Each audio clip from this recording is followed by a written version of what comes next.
Hello বন্ধুরা, আশা করছি তোমরা ভালো আছো। বেশ কদিন পর আবার একটা ভিডিও নিয়ে তোমাদের সামনে হাজির হলাম। আজ এই মুহূর্তে আমি আছি দীঘাতে। দীঘার কোথায়?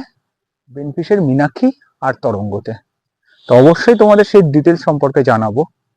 তো চলো একটু ভেতরে যাওয়া যাক আর দেখে নেওয়া যাক এই মীনাক্ষী তরঙ্গ কেমন আর তাতে কি কি আছে।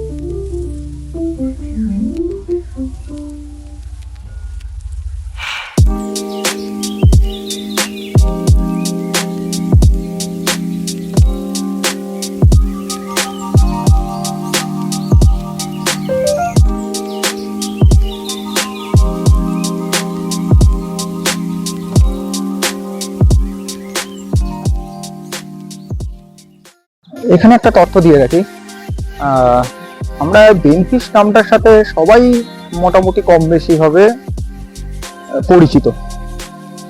তো 1978 সালে বেনফিশ পশ্চিমবঙ্গের যে মৎস্য দপ্তর আছে তার সাথে যুক্ত হয় পুরোপুরিভাবে। তো তখন থেকে মীনাক্ষী যে আবাসনটা আছে, মীনাক্ষী আবাসনটাই প্রথমেই তৈরি হয়েছিল। তারপরে 2007 সালে কিন্তু এই তরঙ্গ তৈরি হয় এবং 2007 সালের পর থেকে এই তরঙ্গ মীনাক্ষীর সাথে পাশাপাশি চালু হয়। তো চলো একটু ডরমেটরি রুমটা একটু দেখিয়ে দিই। এখানে ডাবল বেডেড সিঙ্গেল বেড, এছাড়া উপরে দুটো সিলিং ফ্যান আছে।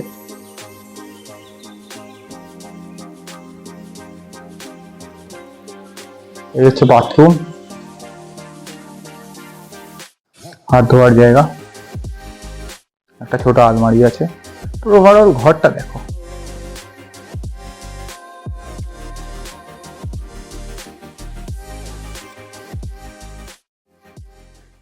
খুব সুন্দরভাবেই এই সবুজায়নের মাঝখানে তৈরি হয়েছে মীনাক্ষী আর তরঙ্গ।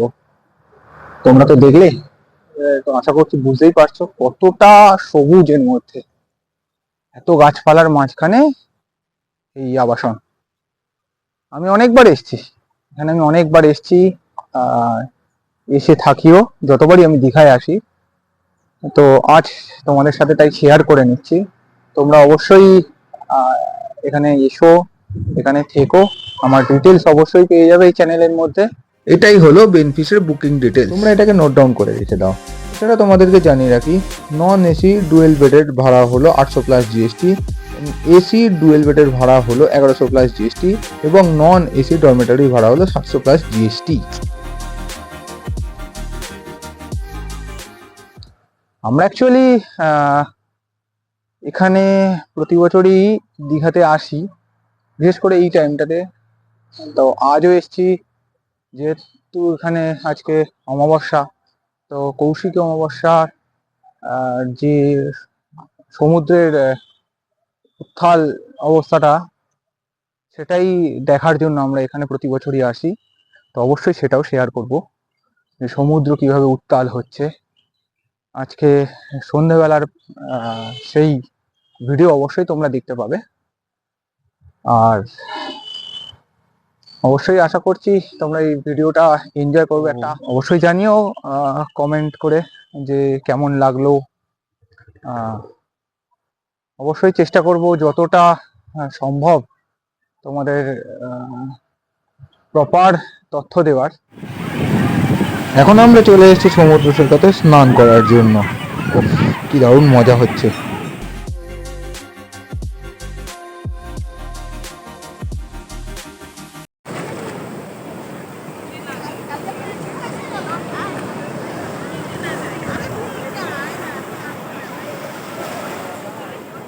সমুদ্র থেকে ফিরে আমরা ফ্রেশ হয়ে দুপুরের লাঞ্চটা পেনফিশেই সারলাম। পেনফিশের এখানে ক্যান্টিন আছে, আমি তার মেনু চার্ট দিয়ে দিলাম। তো তোমরা চাইলে এখান থেকেও খেতে পারো। বিকেলবেলায় পরিবারের সাথে চলে এলাম ঢেউসাগরে। এই ঢেউসাগরটা হলো নিউ দীঘার যে সায়েন্স সিটি আছে, সেই সায়েন্স সিটির বাঁ দিক থেকে একটা রাস্তা চলে গেছে সোজা, সেখানেই ঢেউসাগর। এখানে নিজের গাড়ি নিয়ে এসেছি, তোমরা চাইলে টোটোতেও আসতে পারো, টোটো সবসময় অ্যাভেলেবেল।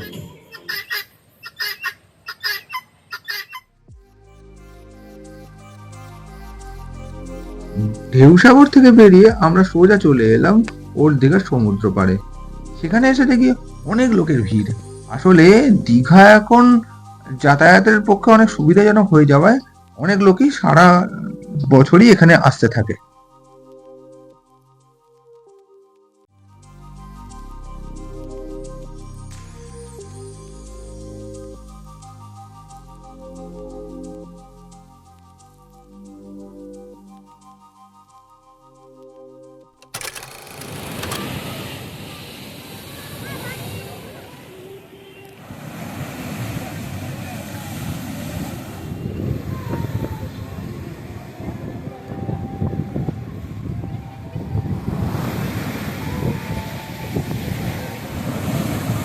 এটাই হলো ভিডিওটার আসল কেন্দ্রবিন্দু, যার জন্য প্রতি বছর আমরা এই সেপ্টেম্বর মাসে এখানে আসি।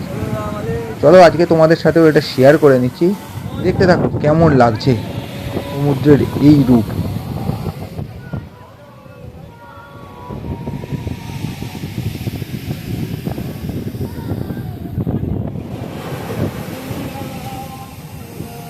ব্যাকগ্রাউন্ডে কি সুন্দর মনোরম একটা গান চলছে, আর এখানে সমুদ্রের উত্তাল দৃশ্য দেখো, এতটাই উত্তাল যে রাস্তা পুরো ভিজিয়ে দিয়েছে।